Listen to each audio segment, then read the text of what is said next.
नमस्कार, जय हिंद प्यारे विद्यार्थियों। आप सभी का मेरे YouTube चैनल पर बहुत बहुत स्वागत है। प्यारे विद्यार्थियों, जैसा कि आपको पता है सेकंड ग्रेड की विज्ञप्ति अब आ चुकी है। आपका इंतज़ार खत्म हुआ, आपके लिए बहुत बड़ी खुशखबरी है ये।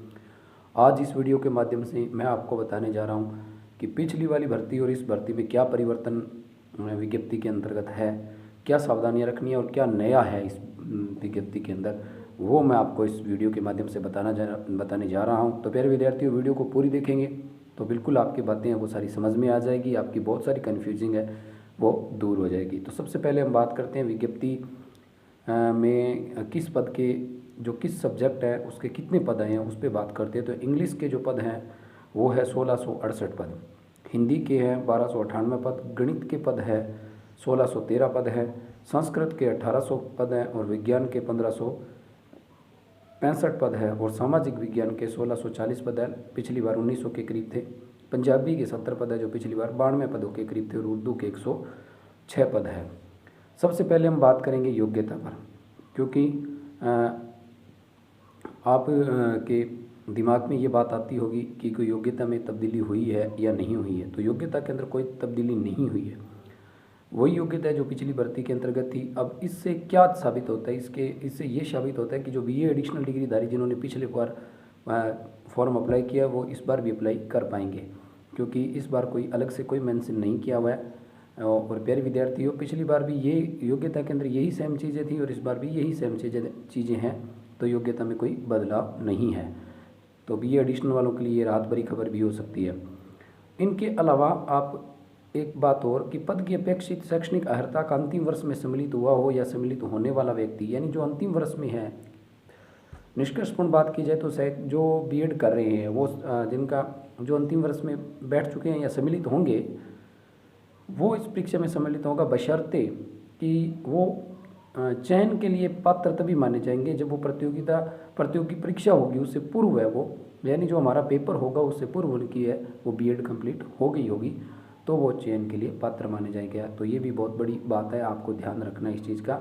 यानी आप यदि सेकंड ईयर के अंदर हैं, बीएड सेकंड ईयर यानी आपका अंतिम वर्ष है, तो आप बिल्कुल एग्ज़ाम दे सकते हैं। या पे सेकंड ईयर में बैठने वाले हैं तो आप एग्ज़ाम दे सकते हैं, लेकिन आप चयन के लिए पात्र तभी मानेंगे जाएंगे जब आपकी प्रतियोगी परीक्षा होने से पहले आपने ये अपनी डिग्री है वो कंप्लीट कर ली है। तो ये थी।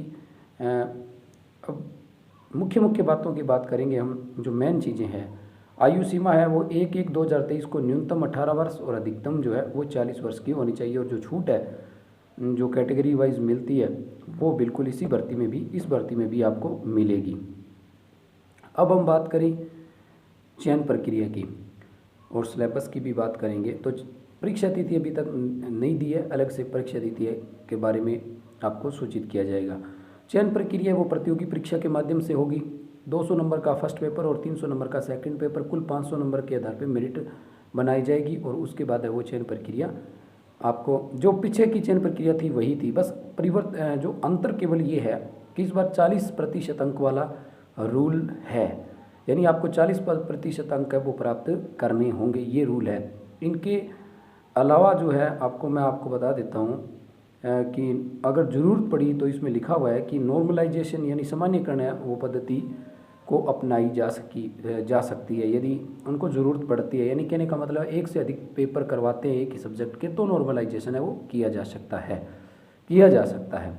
वैसे फर्स्ट पेपर भी कई बार एक से अधिक करवा लिए जाते हैं ज़्यादा संख्या होने के कारण, तो नॉर्मलाइजेशन की प्रक्रिया वो अपनाई जा सकती है। फॉर्म आप 11/4/2022 से दिनांक 11/4/2022 से दिनांक 10/5/2022 तक रात्रि 12 बजे तक है वो भर सकते हैं। सिलेबस के आपके अंदर कोई परिवर्तन नहीं है, टॉपिक वाइज सिलेबस अलग से जारी किया जाएगा, लेकिन कोई भी परिवर्तन नहीं है वो सेम टॉपिक आपको देखने को मिलेगा।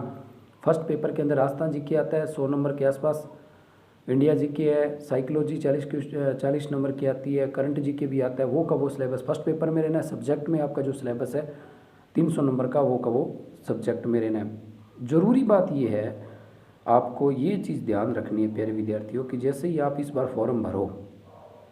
फॉर्म भरते समय आप अपने माता पिता का नाम, अपना नाम आदि है उनके अंदर किसी प्रकार की गलती है वो आपको नहीं करनी है, क्योंकि वन टाइम रजिस्ट्रेशन वाला जो इस बार अपने क्या है स्टार्ट कर दिया है आरपीएससी ने, तो उसमें क्या है आपको वो संशोधन का मौका है वो परीक्षा होने के बाद किसी प्रकार का जो आपको संशोधन का मौका है वो नहीं दिया जाएगा। यदि आप कोई चेंजिंग कराने चाहते हैं, आपने कोई त्रुटि कर दी है, तो परीक्षा होने के बाद है वो आपको किसी प्रकार की जो है संशोधन का मौका वो नहीं दिया जाएगा। इसलिए इस बार फॉर्म भरते समय आप अपनी पूरी सावधानी रखेंगे। ये चीज़ें थी प्यारे विद्यार्थियों। इनके अलावा आपको पता है सिलेबस का 500 नंबर का जो सिलेबस है वो आपका होगा, और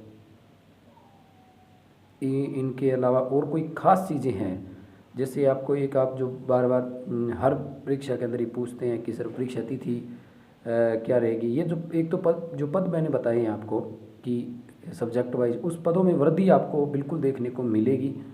आप क्योंकि जो रिक्त पदों की संख्या है वो ज़्यादा है, तो इसलिए उनके बाद अभी जो परीक्षा हो जाए उसके बाद वह क्या है कि आपके पदों के अंदर वृद्धि आपको देखने को मिल सकती है। तो ऑनलाइन आवेदन आपका सबमिट किए जाने के पश्चात आवेदक को किसी प्रकार की त्रुटि का पता लगता है तो अभ्यर्थी जो है वो OTR प्रोफाइल है अपनी ऑनलाइन आवेदन की OTR प्रोफाइल में दर्शाए गए स्वयं के नाम, पिता का नाम, जन्म तिथि और लिंग के अतिरिक्त अन्य त्रुटि का संशोधन है वो 10 दिवस के अंदर है वो कर सकता है, वो भी 500 रुपये का शुल्क देकर। लेकिन यदि परीक्षा होने के बाद है वो संशोधन है वो प्यारे विद्यार्थियों बहुत मुश्किल रहेगा, नहीं कर पाओगे। इसलिए फॉर्म अप्लाई करते समय आपको बहुत ध्यान रखना होगा। तो ये सेकंड ग्रेड की विज्ञप्ति है, और आपको मैंने पहले भी बताया प्यारे विद्यार्थियों सेकंड ग्रेड के फर्स्ट पेपर का मॉडल पेपर यानी टेस्ट सीरीज़ है वो हम यहाँ स्टार्ट करने जा रहे हैं। आप ज़रूर ज़्यादा से ज़्यादा संख्या में भाग लीजिए इस टेस्ट सीरीज़ में, सेकंड ग्रेड के फर्स्ट पेपर की टेस्ट सीरीज़। तो आज के लिए इतना ही प्यारे विद्यार्थियों, जय हिंद, धन्यवाद।